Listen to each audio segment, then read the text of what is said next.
The evening air was cool as Marcus Richardson pulled out of the community center's parking lot in his BMW M5. The car's dark blue paint gleamed under the streetlights, reflecting his careful maintenance of the vehicle he'd bought to celebrate his promotion to police chief of Millbrook 6 months ago.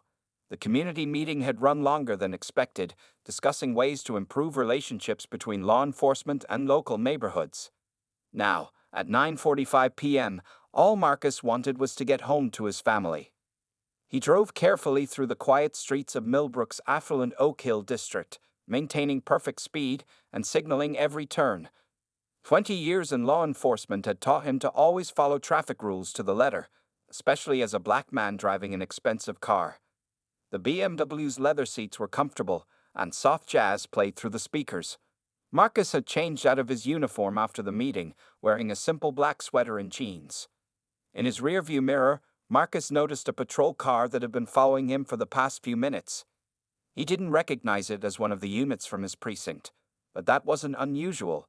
Millbrook was a big city with multiple districts. Still, years of experience made the hair on the back of his neck stand up. He checked his speed again, exactly 35 miles per hour in a 35 zone. A second patrol car appeared, falling in behind the first one. Marcus took a deep breath, his hand steady at 10 and 2 on the steering wheel. He made a proper turn onto Maple Avenue, using his signal well in advance. The patrol cars followed. His mind went to the conversation from tonight's community meeting, where residents had shared stories of being profiled in this very neighborhood. The blue and red lights flashed in his mirror. Marcus sighed and began his routine, the one he'd learned as a teenager and had unfortunately needed to use many times before becoming an officer himself. He turned on his interior lights so the officers could see clearly inside his car. He kept both hands visible on the steering wheel. His license and registration were in easy reach, but he knew better than to move for them before being asked. The BMW's engine hummed quietly as he pulled over to the curb, making sure to leave plenty of room for the officers to approach safely. Both patrol cars stopped behind him, positioning themselves at angles that blocked any possibility of reverse movement. Marcus noticed this tactical formation. It was the kind used for high-risk stops, not routine traffic checks. In his side mirror, Marcus watched two officers emerge from the first patrol car. Their hands were already resting on their weapons, another sign this wasn't a routine stop. He could hear car doors from the second unit as well. 4 officers total for a simple traffic stop. His chest tightened, but his face remained calm. He trained countless officers on proper stop procedures, and he could already list multiple violations of protocol happening behind him. The approaching officer's flashlight beams swept through his car, lingering on his hands and face. Marcus kept his eyes forward, knowing that any sudden movement could escalate the situation. He'd seen too many stops go wrong to take any chances, chief's badge or not. The beam caught his face again, and he heard a murmur between the officers. "Driver, keep your hands where we can see them." The command came sharp and loud, more aggressive than necessary for a routine stop. Marcus remained still, his hands firmly on the wheel. In the mirror, he could see the officers' tense postures, their practiced movements as they positioned themselves on both sides of his car. One had already unsnapped his holster, a clear violation of department policy for a simple traffic stop with no signs of threat. The flashlight beam swept across his clean interior again, pausing on the small photo of his family clipped to the air vent, then moving to the back seat where his folded uniform jacket lay. The officers either didn't notice or chose to ignore the police insignia visible on its sleeve. "Sir, how did you come to be driving this vehicle?" The question was loaded with assumption, and Marcus could hear the underlying message clearly. In their eyes, a black man in an expensive car in this neighborhood could only mean one thing.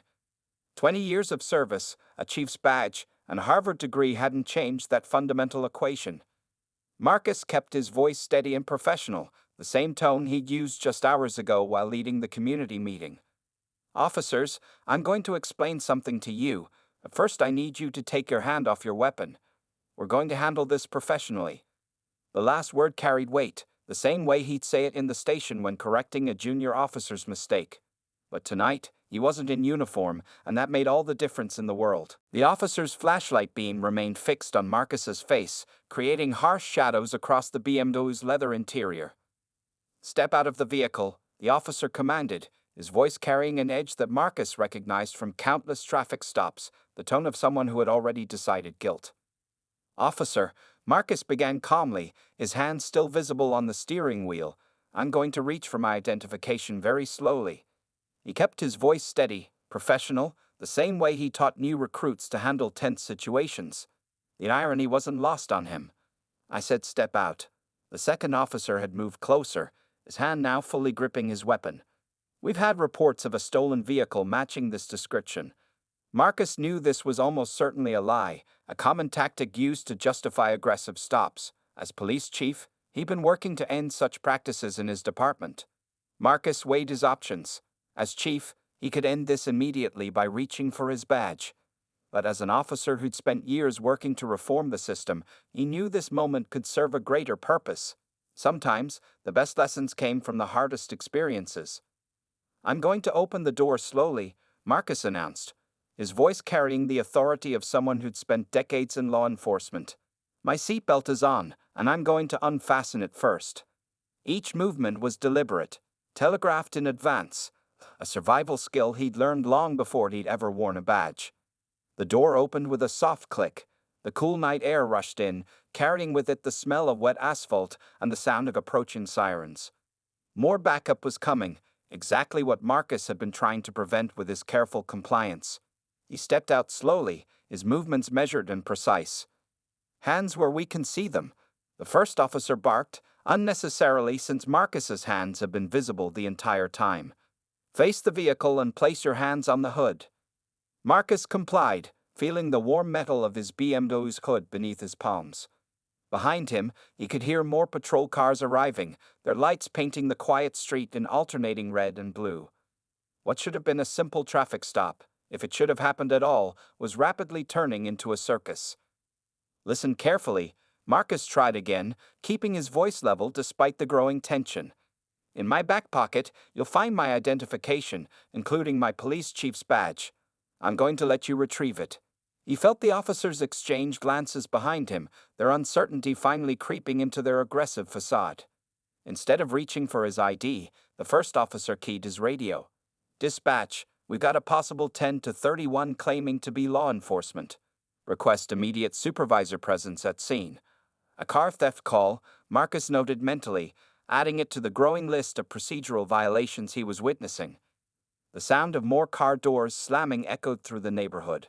Marcus could see lights going on in nearby houses, curtains twitching as residents watched the scene unfold. Tomorrow, this would be all over social media, another black man surrounded by police in an affluent neighborhood. The fact that he was the city's police chief would make the story even more explosive. "Sir, we've had multiple reports of suspicious activity in this area," the second officer said, his voice taking on a rehearsed quality. Marcus recognized the script. He heard officers use it before when trying to justify questionable stops during review boards. The difference was, this time he was on the other side of it. A third officer approached, his badge indicating he was from the neighboring precinct. "We're going to conduct a search of the vehicle," he announced, already moving toward the BMW's trunk. There was no request for consent, no probable cause stated, another violation to add to the growing list.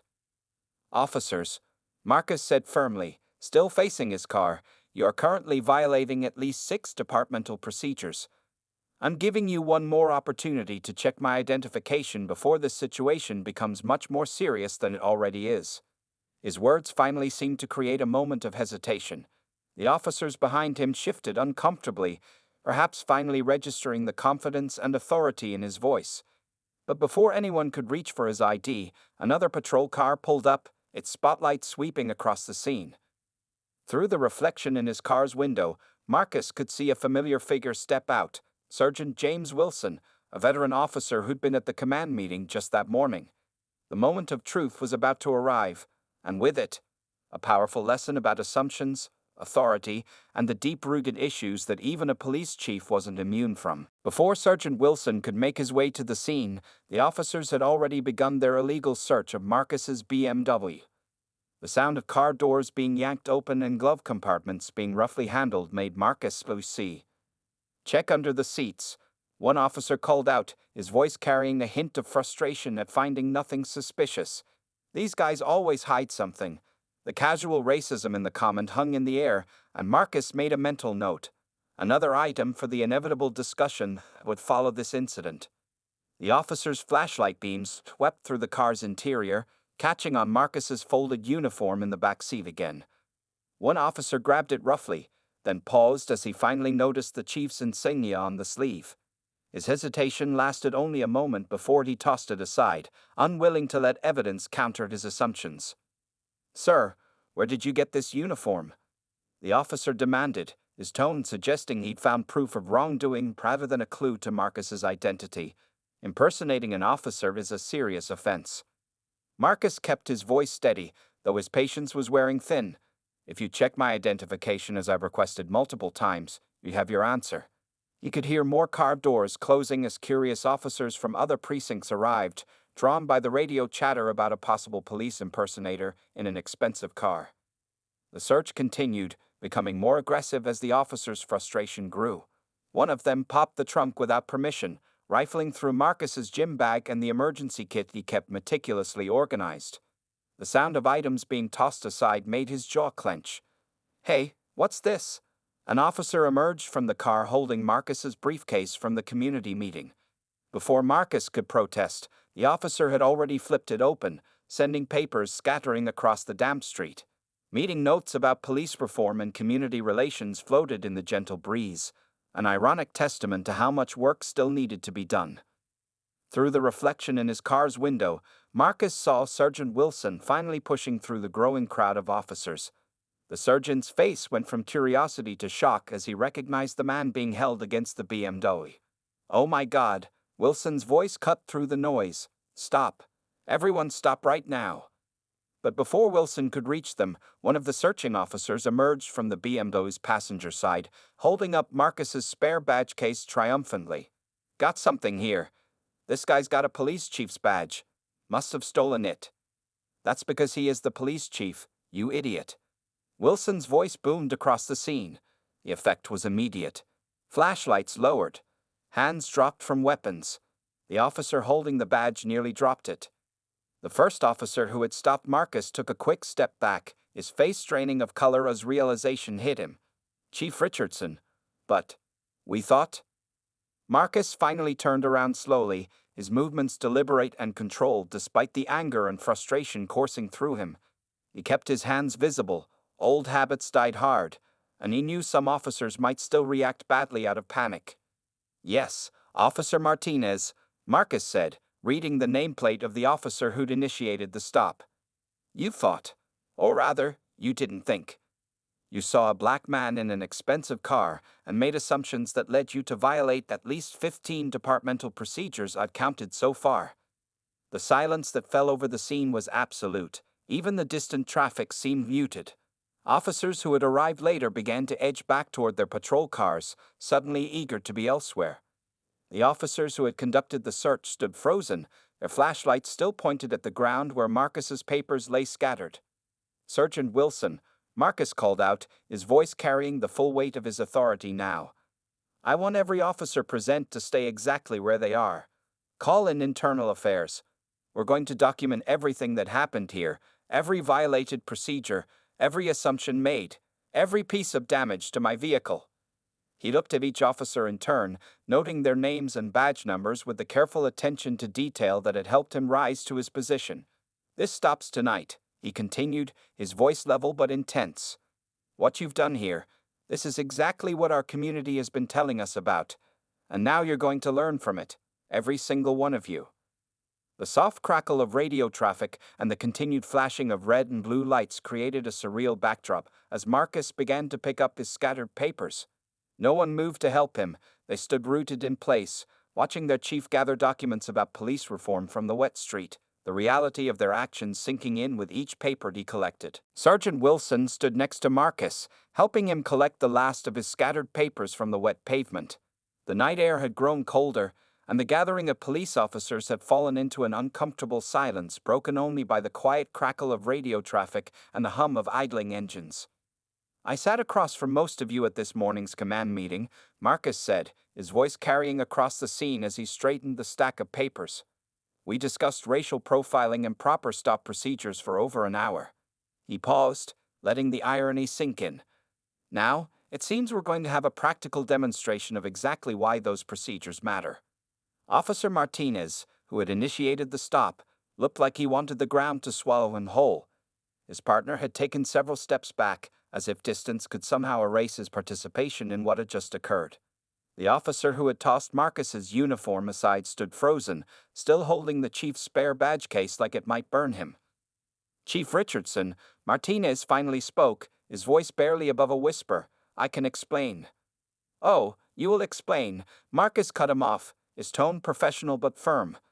"You'll explain to Internal Affairs. You'll explain to the review board. And most importantly, you'll explain to the Community Oversight Committee we just established last month." He gestured to the papers in his hands, the very meeting notes that had been scattered across the street. Sergeant Wilson pulled out his notebook and began taking names and badge numbers. Most of the officers who had arrived later tried to fade into the background, but Marcus wasn't having it. "Everyone who was present stays," he commanded. "This becomes a teaching moment for all of us." A small crowd of residents had gathered at the edges of the scene, holding up phones to record what was happening. Marcus knew this would be all over social media within hours. Rather than try to prevent it, he decided to make it count for something meaningful. "I want each of you to look around," Marcus continued, his voice carrying the weight of 2 decades in law enforcement. "Look at the damage to my vehicle. Look at my belongings scattered across the street. Look at the 12 patrol cars that responded to a simple traffic stop. Now imagine if I hadn't been your chief. Imagine if I had just been another black citizen trying to get home to his family."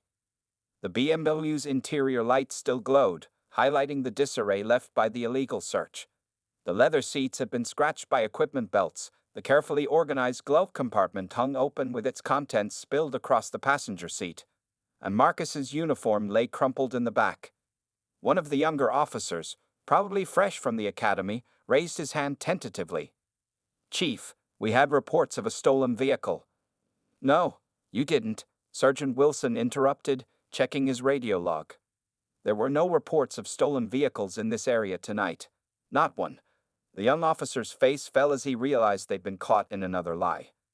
Marcus walked slowly around his car, documenting each scratch and scuff with his phone's camera. "Tomorrow morning, I want every officer involved in this incident in the main conference room at 800. We're going to review the body cam footage together, and we're going to count every single violated procedure." He paused at the driver's door, where an officer's equipment belt had left a deep scratch in the paint. "And then, we're going to do something different. Instead of trying to justify or excuse what happened here, we're going to admit our mistakes. We're going to use this incident as a case study in exactly what not to do." The gathered officers shifted uncomfortably. In the distance, 2 Internal Affairs vehicles turned onto the street, their headlights cutting through the night. Marcus could see the realization dawning on each officer's face. This wasn't going to be swept under the rug. This wasn't going to be handled internally and forgotten. 20 years in law enforcement, Marcus said, his voice now carrying a note of sadness rather than anger. "I've trained hundreds of officers, written policies on proper conduct, led seminars on bias awareness. And still, the moment you saw my skin color in this car, none of that mattered." He looked each officer in the eye. "Tomorrow, we start changing that. Not with words or policies this time, but with consequences and accountability." The Internal Affairs officers were approaching now, their notepads already out. The night was far from over, but its purpose had shifted. What had started as a discriminatory traffic stop was about to become a watershed moment for the department.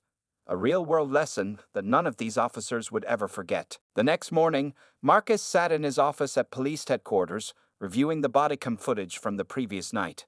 The sun had barely risen, but he'd been there for hours, methodically documenting every violation he observed. His damaged BMW sat in the department's parking lot, each scratch and dent now photographed and catalogued by Internal Affairs. On his desk, his phone buzzed constantly with notifications.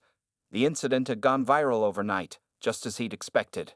Shaky cell phone videos taken by neighbors showed the confrontation from various angles, and local news stations were already running the story. Police chief racially profiled by his own officers. A knock on his door interrupted his review. "Come in," Marcus called, pausing the footage on his computer screen. Sergeant Wilson entered, carrying 2 cups of coffee. He placed one on Marcus's desk and sat down in the chair across from him. "The officers are gathering in the conference room," he reported. "All 17 who were present last night. Internal Affairs wants to interview them individually after the meeting." Marcus nodded, taking a sip of the coffee. "How's the mood out there?" "Tense," Wilson admitted.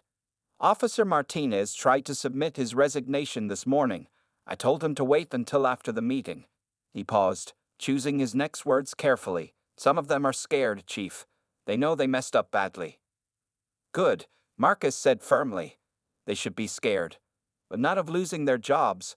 They should be scared of what could have happened if I had been someone else. If I had moved too quickly or reached for my ID at the wrong moment." He let the implications hang in the air. Standing up, Marcus gathered the files he prepared.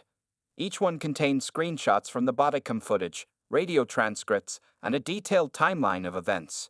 He'd been thorough, not just because the situation demanded it, but because he knew this incident could create real change if handled properly. "What's your plan, Chief?" Wilson asked, following Marcus toward the conference room. "No speeches," Marcus replied. "No lectures about bias or procedure. They're going to watch themselves in action, all of it, from every angle.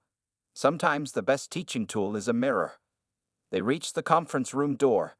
Through the glass, Marcus could see the officers inside.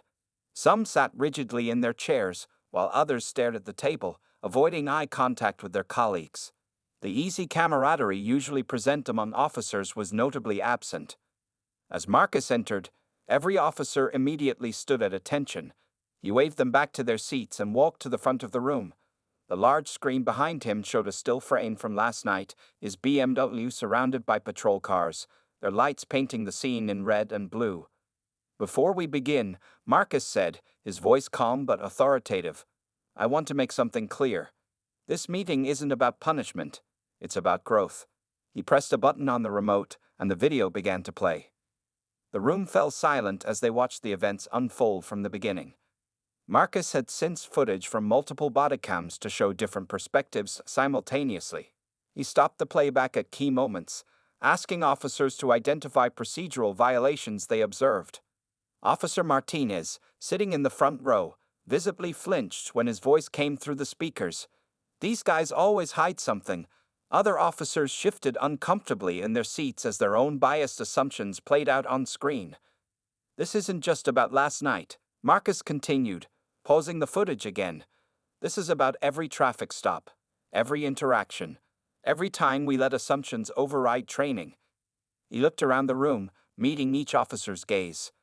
"I could have revealed my identity immediately, but I chose not to because this needed to happen." He walked to the window, looking out over the city they were sworn to protect. "The damage to my car can be repaired. My scattered papers can be reorganized. But for many citizens who look like me, these encounters leave scars that never heal." The silence in the room was heavy with understanding. These officers had witnessed countless similar stops before, but seeing it happen to their chief, someone they knew and respected, forced them to confront their biases in a way no training session ever had. Marcus turned back to face them. "Now, we're going to do something unprecedented. This afternoon, I'm holding a press conference. But before I do, each of you will meet with our Community Oversight Board. You'll explain your actions to the very people we served at last night's community meeting. And then, together, we'll start fixing what's broken." 1 week after the incident, Marcus sat in a large conference room with Captain Sarah Chen from Internal Affairs. Spread across the table were hundreds of pages of reports, data analysis, and interview transcripts. What had started as an investigation into one traffic stop had revealed a pattern that could no longer be ignored. "The numbers are worse than we thought, Chief," Captain Chen said, sliding a graph across the table.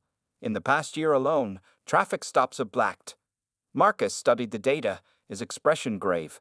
The incident with his BMW had opened a door, and behind it lay years of systematic issues that needed addressing. "How many officers are involved in these pattern stops?"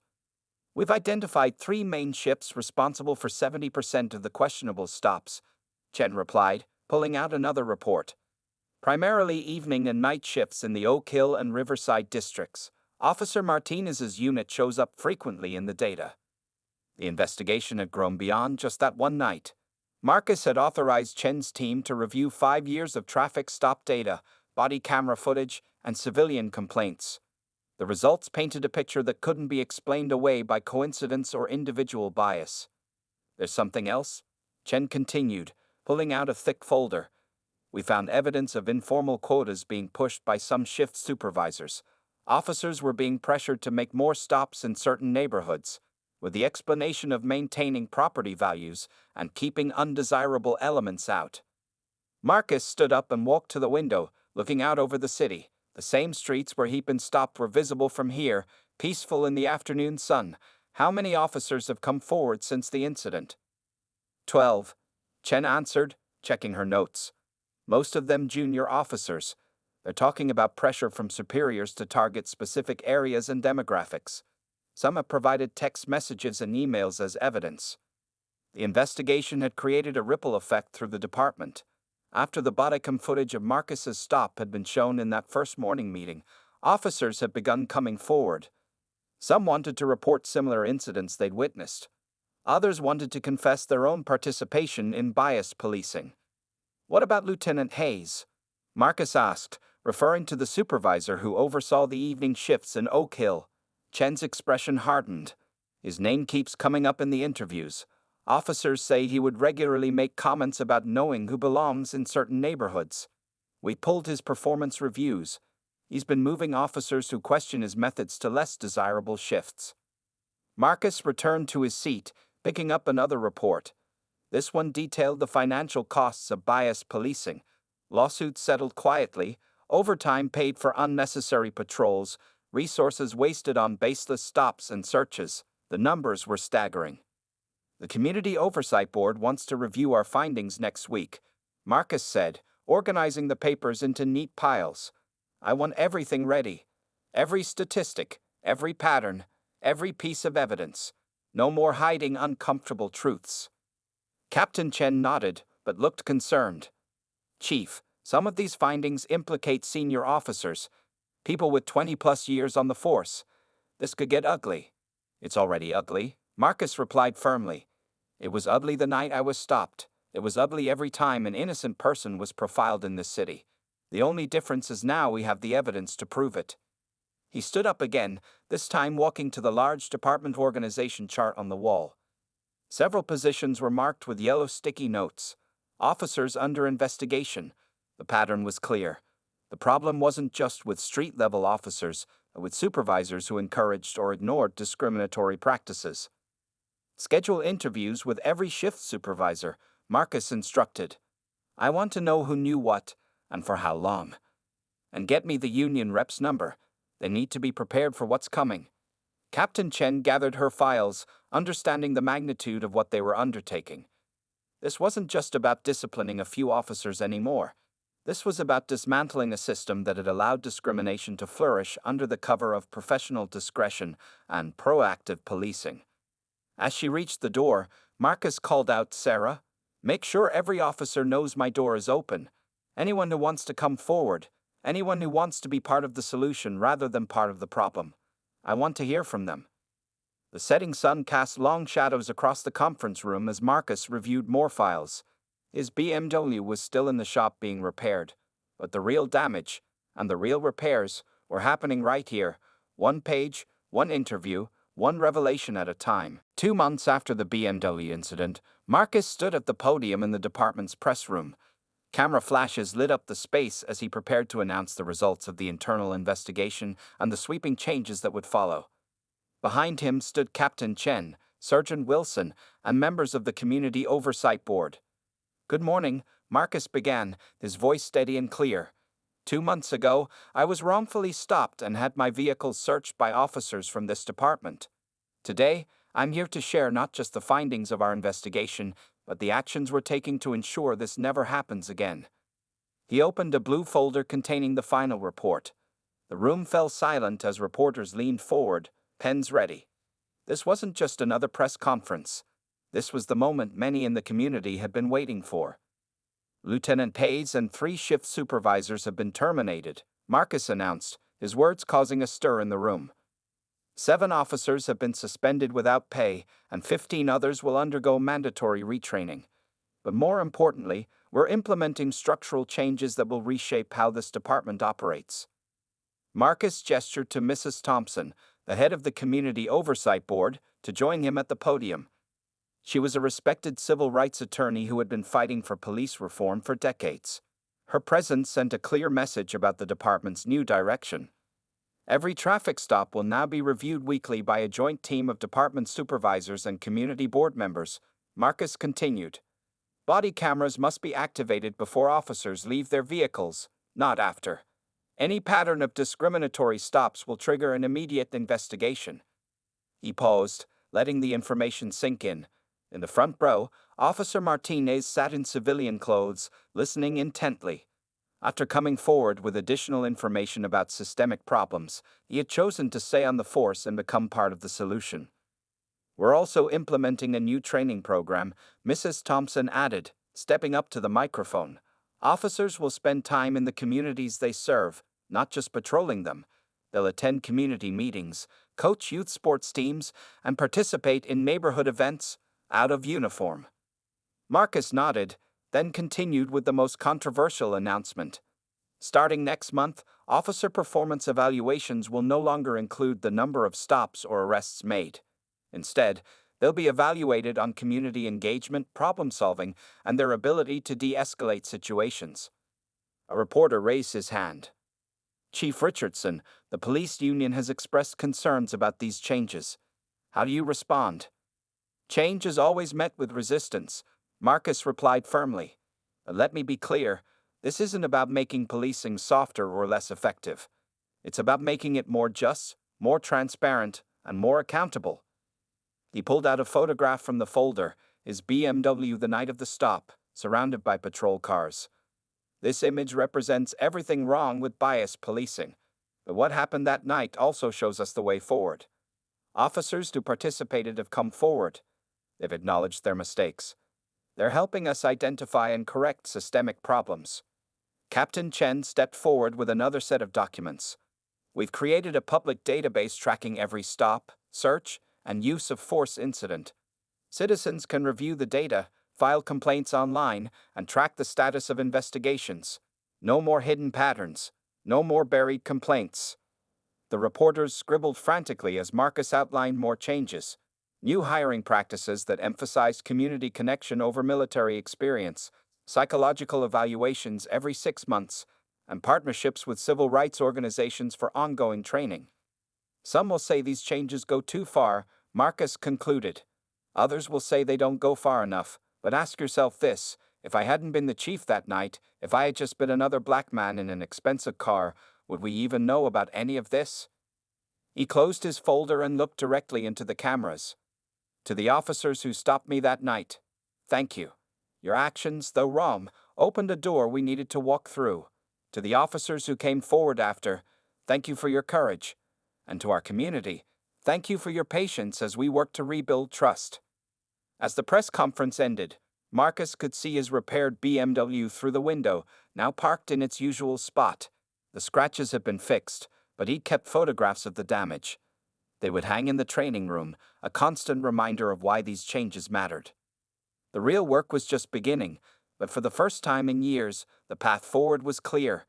It wouldn't be easy, but nothing worth doing ever was. 6 months after the BMW incident, Marcus stood at the back of the department's largest training room, watching a new class of recruits. On the screen at the front of the room, body camera footage from that night played, but this time it was part of something bigger. A comprehensive training program that had gained national attention. Officer Martinez, now serving as one of the department's training officers, stood before the recruits. What you're watching isn't just a mistake, he explained. The room was fuller than usual. Police chiefs and training officers from 3 neighboring states had come to observe Millbrook's new approach. In the 6 months since the incident, the department's reform program had become a model for others to follow. Marcus walked to his old BMW, now permanently parked inside the training center. He donated it to the department, transforming it from a symbol of prejudice into a teaching tool.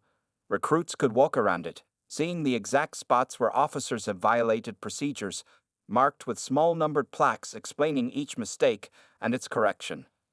Chief Richardson, a voice called from the doorway. It was Mrs. Thompson from the Oversight Board, accompanied by a reporter from a national news magazine. "They're ready for your interview about the 6-month results." Marcus nodded and led them to his office, where Captain Chen was waiting with the latest statistics. The walls were covered with graphs and charts, each showing dramatic changes in department performance. Traffic stop disparities had dropped by 68%. Civilian complaints were down 45%. Most importantly, community trust scores had risen to their highest levels in department history. "The numbers tell one story," Marcus said to the reporter, "but the real change is happening on the streets." He pulled up video from a recent traffic stop. The footage showed one of the officers who had been retrained handling a situation with remarkable patience and professionalism. "This is the same officer who threw my uniform in the back seat that night. Watch how differently he approaches this stop." The reporter leaned forward, intrigued. "And the officers who were initially resistant to these changes?" "Some left," Marcus admitted, "but most stayed and embraced the new approach. They discovered that treating people with respect actually makes their jobs easier and safer." He gestured to a wall of thank you letters from community members. "We're getting these daily now, instead of complaints." Later that afternoon, Marcus drove through the Oak Hill neighborhood where he'd been stopped. Officer Martinez was there too, not in a patrol car but walking the sidewalk, chatting with residents. He'd become one of the department's most effective community liaisons, turning his mistake into a mission for change. A group of teenage boys passed by, playing music from a portable speaker. 6 months ago, they might have been stopped and searched. Today, Martinez waved, and they waved back. Some even stopped to show him their new basketball moves, a result of the youth program he now coached on weekends. Marcus parked his new car. He kept the BMW for training and joined a community meeting at the local recreation center. The room was packed with residents, officers, and community leaders, all working together on the next phase of reforms. The tension that had once filled these meetings had been replaced by genuine collaboration. "Our story went viral," Marcus told the group, "but what matters isn't what happened that night. What matters is what we did about it." He shared emails from police departments across the country, requesting guidance on implementing similar changes. "We're not just changing one department, we're helping create a new model of policing." As the meeting ended, Marcus watched officers and residents leaving together, discussing plans for upcoming community events. Officer Martinez was deep in conversation with a local youth mentor, planning the next basketball tournament. Captain Chen was sharing the latest transparency reports with community leaders. Outside, the sun was setting over Millbrook. Marcus could see patrol cars passing by, each one representing the new way of doing things. The officers inside them weren't just looking for trouble. They were part of the community, protecting and serving in the truest sense of those words. His phone buzzed with a message from another police chief, asking about implementing similar reforms. Marcus smiled as he began to type a response. What had started as a humiliating and dangerous encounter had grown into something powerful, a real chance to transform not just one department, but policing itself. The old BMW in the training center would continue to tell its story, but now it was just the beginning of a much bigger narrative, one of accountability, transformation, and hope.